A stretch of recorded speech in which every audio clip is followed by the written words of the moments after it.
So we're here at Cromwell Lock. We've managed to get the last mooring on the pontoon in the heat of the day. Sting's gone out of the day now, it's a lot cooler, it's about 8 in the evening, there's a nice cool breeze. So I thought I'd come out and have a look around the lock, see how the land lies. So we're coming through at 8 o'clock-ish in the morning. We've got 14 miles of tidal river to cruise to Torksey Lock. So we'll be starting as the river tide's coming in to high tide, and then after an hour or so of cruising we'll be going out on the outgoing tide. So we'll pick up a bit of speed with a bit of luck. Hopefully we'll get to Torksey Lock before the tide goes out completely. But it's a massive place. The weir's the biggest weir on the River Trent, and sadly in 1975 10 members, volunteers of 131 Parachute Regiment lost their lives on the weir when their boat careered over the top. Due to a power cut, the lights had gone out on the weir and they lost their direction, which is really sad. And there's a memorial commemorating it just over there. But it's a really interesting place, so I thought I'd come have a look and get the drone up, and I haven't had the drone up for God knows how long. So here goes. Let's have a look from up there.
So we're about 2/3 in on our 14-mile Tidal Trent journey. Are you enjoying it, Fran? I'm enjoying it actually, it's quite interesting. I think, you know, doing it once is enough. You get a bit fed up if you have to do it all the time. There's certainly enough to keep your wits about you, as the sandbanks and... You have to concentrate, don't you? You've Yeah. got the guidebook to show you the route you must take to avoid sunken islands and sandbanks, etc.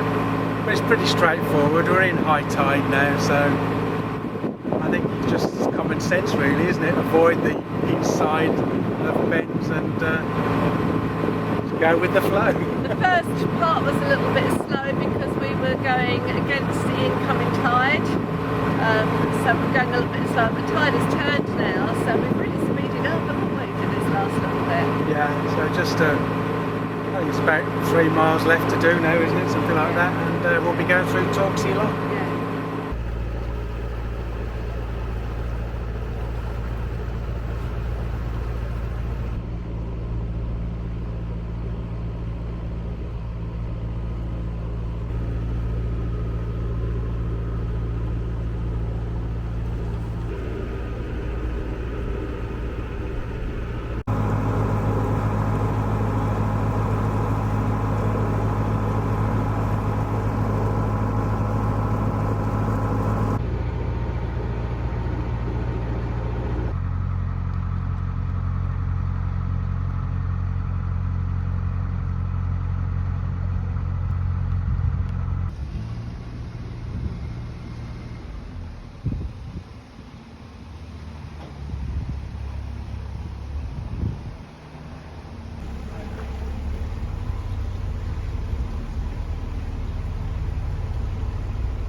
just arrived and the skies have opened, Francis.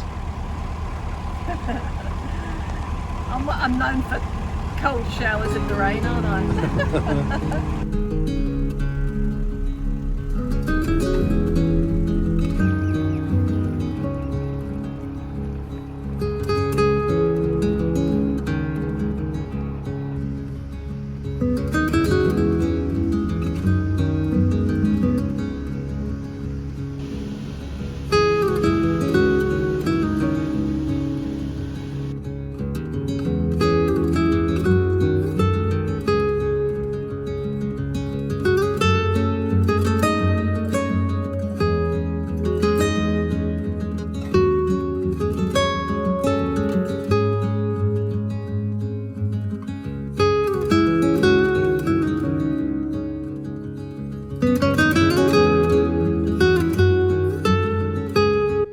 Our first mooring spot on the Fossdyke Canal, and I have to say I'm really quite liking it.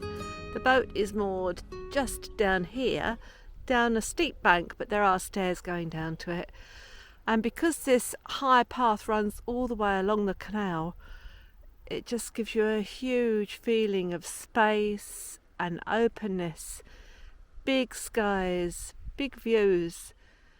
And this apparently goes like this nearly all the way. There's a dike down that side of the bank and the canal down that side of the bank, and we've just got space and fields and views, and it's lovely.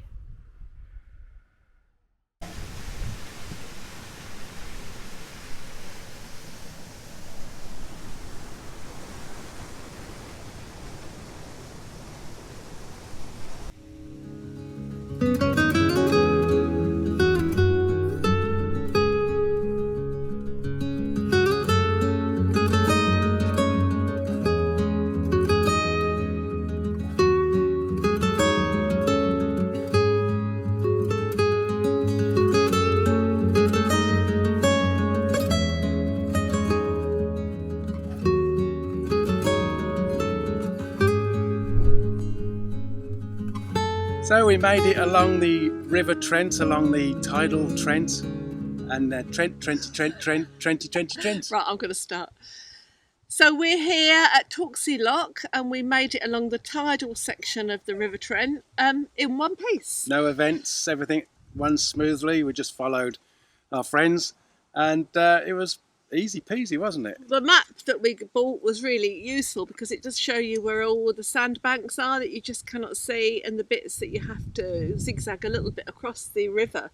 And it was just a doddle, wasn't it? It was It's a doddle, lovely. yeah, no problems. And when we've arrived here, if only we had known, there's moorings all along before you get into the lock. You can only get into the lock when the tide is high because there's a sill and you can't get over it on low tide. But we didn't know that there's all these really quiet moorings here. If only we'd known, it would have stayed here before going through for 3 days, wouldn't we? Would have just taken the pressure off. So anybody that's coming in, don't worry, just get here. Yeah, yeah. So the Fossdyke Canal was built by the Romans. Have we said this? No. No.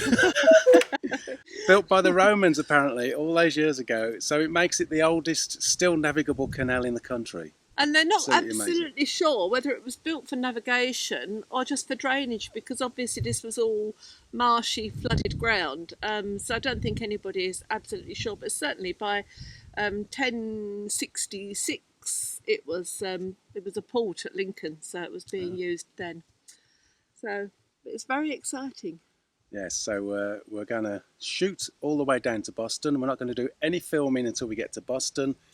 And then we're going to film everything on the way back. There's a real big heat wave predicted for next week. Yeah, it probably won't happen, but they're saying 35 or 37 degrees, I think. Centigrade, that is, yeah. And we really don't want to be sitting in Lincoln, which would be our next stop now. So we thought we'd go to the end, find some cool sea breezes, and then film on the way back. That's right, isn't it? That's right. That's what we're going to do. That's the plan anyway. And you know what our plans are like. They never get stuck to, do they? We only decided this about 10 minutes ago, by the way. Up until then, we were going to go to Lincoln and film there in the heat wave. But no, it's not happening. Right, come on. Let's get these dogs walked and we'll see you next time. Cheers now. Bye. Bye.